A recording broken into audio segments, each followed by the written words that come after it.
아프게 하는 사회, 길을 막고 종을 훔칠 수는 없다.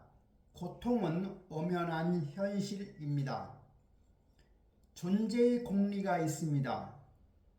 행복의 한계는 무엇일까요? 즐거움이 계속되면 우리는 그것을 느끼지 못한다고 합니다. 의식적인 노력과 불행의 대비가 있어야만 행복을 느낄 수가 있지요. 죽음이라는 것은 죽음보다 무서운 적 어떨까요? 고통은 인류의 가장 심각한 적일 겁니다. 행복과 쾌락도 있지요. 고통의 연속성 관점에 보면 고통은 계속되어도 끝없이 고통스러운 것입니다. 우리 삶을 지배하는 것은 고통과 쾌락이지요. 궁극적으로 행복을 추구하지만 고통을 회피하는 것이 훨씬 더 근원적이고 중요한 겁니다. 아프다는 것은 어쩌면 축복일지 모르겠습니다. 적절한 치료는 고통을 느끼는 것에서 시작되는 거죠. 생명 보존의 수단, 바로 아픈 이유는 고치라는 경고이겠지요. 통증 불감증의 비극입니다. 암과 한센병은 아프지 않기 때문에 치명적이라고 하지요. 인간은 아마도 병든 동물입니다. 고통의 의미 없음이 인류에게 내려진 진정한 저주이죠. 삶의 의미를 찾기 위해서는 반드시 고통의 목적과 의미가 전제되어야 하는 겁니다. 고통을 겪어보지 않는 피상적인 사람은 고통이 의미 없다고 단정 짓습니다. 사람은 고통을 겪어야만 그 깊이를 이해할 수 있다고 합니다. 자연재해는 줄었으나 현대 한국인은 과거보다 더 불행해졌다고 합니다. 과거와 현대를 비교해보면 주요 원인은 과거는 주로 자연과 재난에 의했습니다. 하지만 현대의 주요 원인은 과학기술과 인간이지요. 과거의 인간의 대응은 고통을 피하기 위해 종교의식에 의존했지요. 하지만 현대는 인간의 대응이 기술을 마술처럼 사용해서 자연을 제어합니다. 과거의 고통의 성질은 불가항력적 무차별적이었습니다. 하지만 현대의 고통의 성질은 구조적이고 인위적이라 할 수 있지요. 인간은 늑대이지요. 5분의 4, 80%, 즉 5분의 4의 고통은 다른 사람이 주는 겁니다.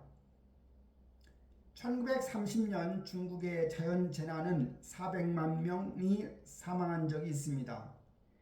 하지만 2차 세계대전에서는 수천만 명이 사망했지요.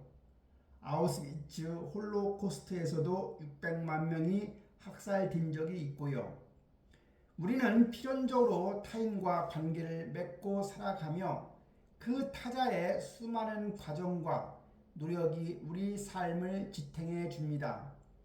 하지만 동시에 타인은 우리에게 가장 끔찍한 해를 끼친다는 사실입니다.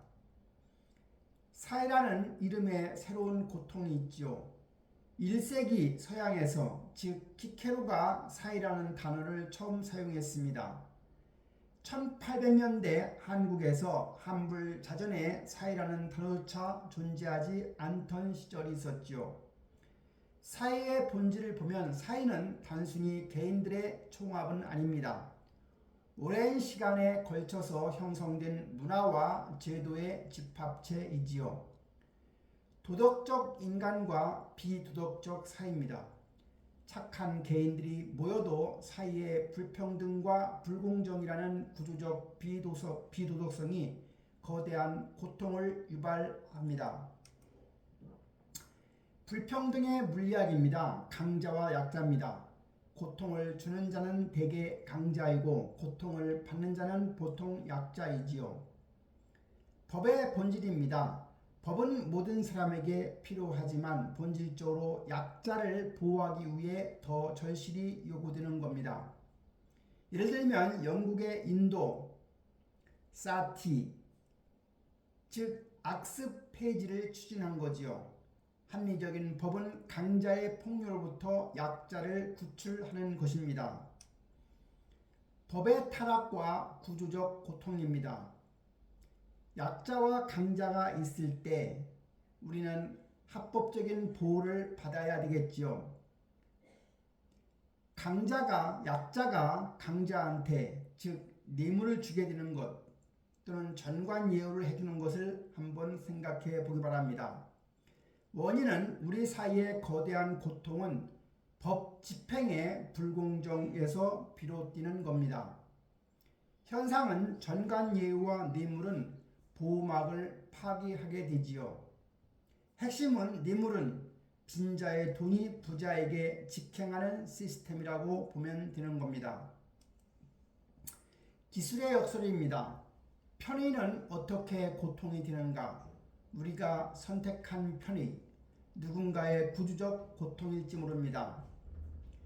기술 발달은 양극화를 부추깁니다.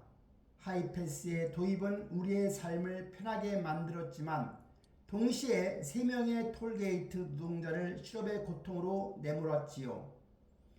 우리의 쾌락이 구조적 고통을 생산하는 톱니바퀴가 되었습니다. 책임의 복잡성입니다. 현대 사회에서는 악의적인 의도가 없어도 고통이 발생할 수가 있습니다. 모든 일에 수많은 타자의 과정과 노력이 얽혀 있으며 시스템의 오작동이 개인을 파괴합니다.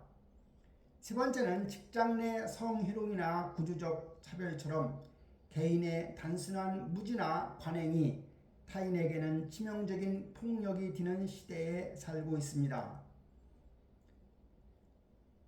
동기윤리와 책임윤리가 있습니다. 동기윤리의 기원은 산상보훈 등 과거의 도덕률이었다 하면 책임윤리의 기원은 현대 복잡계 사이의 필수 생존 조건이지요. 동기윤리의 핵심이 내 의도는 선했다, 해를 끼칠 마음은 없었다 이지만 책임윤리의 핵심은 내 행동이 시스템을 통해 어떤 결과, 고통을 낳았는가입니다. 동기윤리의 결과가 현대의 복잡한 사회적 고통을 해결하기에 무능하지만 책임윤리는 결과가 우리 사회 전반에 반드시 요구되는 새로운 패러다임인 겁니다. 아픔을 느끼는 사회만이 치유될 수 있다고 합니다. 생물학적 고통이 생명을 살리는 축복이듯 사회적 고통을 직시하는 것만이 병든 사회를 고칠 수 있다고 합니다. 고통을 외면하는 통증, 불감증, 사회는 반드시 붕괴합니다. 우리는 구조적 불평등에 예민하게 반응하고 책임윤리로 무장해야 하는 거지요. 개인은 우리를 아프게 하지만 사회는 우리를 더 아프게 한다고 합니다. 이제는 변명이 아닌 책임을 져야 할 시간인지 모르겠습니다.